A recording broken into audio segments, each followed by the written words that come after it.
સ્વાગત છે મિત્રો તમારો અમારી યુટ્યુબ ચેનલ પર। મિત્રો હાલમાં જીપીએસસી એટલે કે ગુજરાત જાહેર સેવા આયોગ દ્વારા જાહેરાત ક્રમાંક 28 રાજ્ય વેરા નિરીક્ષક વર્ગ 3ની કુલ 300 જેટલી જગ્યાઓ માટે ઓનલાઈન અરજીઓ મંગાવવામાં આવેલ છે। મિત્રો ઓનલાઈન અરજી કરવા માટેની તારીખ 12/8/2024 થી 31/8 દરમિયાન ઓનલાઈન અરજી કરી શકાશે। તો મિત્રો આજે આની વિગતવાર ચર્ચા કરવાના છીએ। શરૂ કરતા પહેલાં મિત્રો ચેનલ પર નવા હોય તો ચેનલને સબસ્ક્રાઇબ કરવાની સાથે ઓલ નોટિફિકેશન બેલ આઇકોનને પ્રેસ કરવાનું ભૂલતા નહીં, જેથી કરીને આ પ્રમાણે જેવા વિડીયો ચેનલ પર મૂકીએ કે તરત તમને નોટિફિકેશન મળી રહે। તો મિત્રો રાજ્ય વેરા નિરીક્ષણની કુલ 300 જેટલી જગ્યા છે અને કેટેગરી વાઇઝ જોઈએ તો મિત્રો કુલ 300 જગ્યા છે, જેમાં બિન અનામત 133, આર્થિક રીતે નબળા વર્ગ ઉમેદવાર 33 અને એસસીબીસી ઉમેદવાર માટે 68, અનુસૂચિત જાતિ માટે 16, અનુસૂચિત જનજાતિ માટે 50, બિન અનામત સામાન્ય મહિલાઓ માટે 44, ઈડબ્લ્યુએસ કેટેગરીમાં મહિલાઓ માટે 11, એસસીબીસીમાં મહિલાઓ માટે 22, અનુસૂચિત જાતિમાં મહિલાઓ માટે 6, અનુસૂચિત જનજાતિમાં 17, દિવ્યાંગ માટે 12, માજી સૈનિક માટે 3, ટોટલ મિત્રો 300 જેટલી જગ્યાઓ છે રાજ્ય વેરા નિરીક્ષક વર્ગ 3ની। ત્યારબાદ મિત્રો આગળ જોઈએ આપણે મિત્રો જે અરજી ફી ભરવાની રહેશે તે કુલ 100 રૂપિયા ફી ભરવાની છે, જે તમે પોસ્ટ ઓફિસ દ્વારા અથવા તો ઓનલાઈનના માધ્યમથી પણ ફી ભરી શકશો। ત્યારબાદ મિત્રો આગળ જોઈએ તો વયમર્યાદા મિત્રો જોઈએ તો વયમર્યાદા 31/8/2024ને ધ્યાનમાં રાખતા 20 વર્ષ પૂર્ણ કરેલ હોવા જોઈએ અને 35 વર્ષ પૂર્ણ કરેલ હોવા જોઈએ નહીં। અને ત્યારબાદ અનામતના કેટેગરીના ઉમેદવારને સરકારના નિયમ મુજબ છૂટછાટ મળવાપાત્ર રહેશે। શૈક્ષણિક લાયકાત જોઈએ તો મિત્રો બેચલર ડિગ્રી ધરાવતા હોવા જોઈએ, એટલે કે કોઈપણ વિદ્યા શાખામાં સ્નાતકની ડિગ્રી ધરાવતા હોવા જોઈએ। ત્યારબાદ મિત્રો કોમ્પ્યુટરનું બેઝિક નોલેજ ધરાવતા હોવું જોઈએ અને ગુજરાતી અને હિન્દી ભાષાનું જ્ઞાન હોવું જરૂરી છે। ત્યારબાદ આગળ જોઈએ મિત્રો તો પગાર ધોરણ મિત્રો 5 વર્ષ માટે ફિક્સ રહેશે 49,600।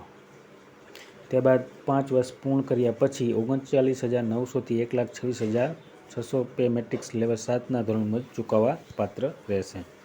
ત્યારબાદ મિત્રો પરીક્ષાની રૂપરેખા જોઈએ તો 2 તબક્કામાં પરીક્ષા યોજવામાં આવશે, જેમાં પ્રાથમિક કસોટી યોજવામાં આવશે 200 ગુણની 2 કલાકનો સમયગાળો રહેશે।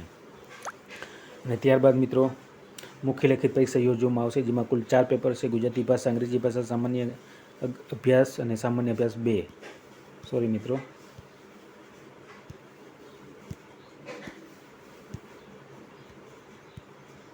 સામાન્ય અભ્યાસ 2 મિત્રો। તો કુલ મેઇન એક્ઝામમાં 4 પેપર હશે। ત્યારબાદ મિત્રો આપણે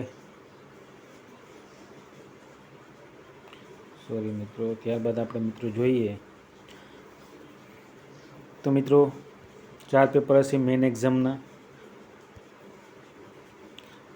જેનું પ્રત્યેક પેપર દીઠ 3 કલાકનો સમયગાળો રહેશે। અને મિત્રો આ જે પરીક્ષા યોજવામાં આવશે પ્રાથમિક કસોટી, તેમાં હશે 6 ગણા ઉમેદવારોને મુખ્ય લેખિત પરીક્ષામાં બોલાવવામાં આવશે। મિત્રો પ્રાથમિક કસોટી છે તે ઉંમર પદ્ધતિથી યોજવામાં આવશે, જેમાં 4 ઓપ્શન હશે અને ઈ ઓપ્શન પણ હશે। જો તમે ઈ ઓપ્શન સિલેક્ટ કરશો તો નેગેટિવ માર્કિંગ કાપવામાં નહીં આવે, નેગેટિવ માર્કિંગ 0.3 રહેશે મિત્રો। રમતગમતના ઉમેદવારોને 5% ગુણ વધુ ઉમેરી આપવામાં આવશે। ત્યારબાદ વધુ આગળ જોઈએ તો પરીક્ષા કેન્દ્ર મિત્રો મુખ્ય લેખિત પરીક્ષાનું કેન્દ્ર અમદાવાદ અથવા ગાંધીનગર હશે। ત્યારબાદ મિત્રો પ્રતીક્ષા યાદી જાહેરાતમાં દર્શાવેલ જગ્યાની 20% લેખિત પ્રતીક્ષા યાદી તૈયાર કરવામાં આવશે। ત્યારબાદ આગળ જોઈએ આપણે મિત્રો અહીંયા હેલ્પલાઇન નંબર પણ આપેલ છે મિત્રો, જેમાં 079 23 25 58 980 ઉપર તમે કોઈપણ ક્વેરી હોય તો તેનું સમાધાન મેળવી શકો છો ગુજરાત જાહેર સેવા આયોગ દ્વારા રાજ્ય વેરા નિરીક્ષણની જે કુલ જગ્યાઓ છે તેના માટે।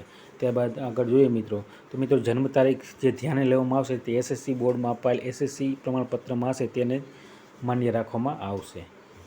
ત્યારબાદ આગળ જોઈએ મિત્રો અનુભવ મિત્રો માંગેલ અનુભવ અરજી સ્વીકારવાની છેલ્લી તારીખના રોજ ગણવામાં આવશે।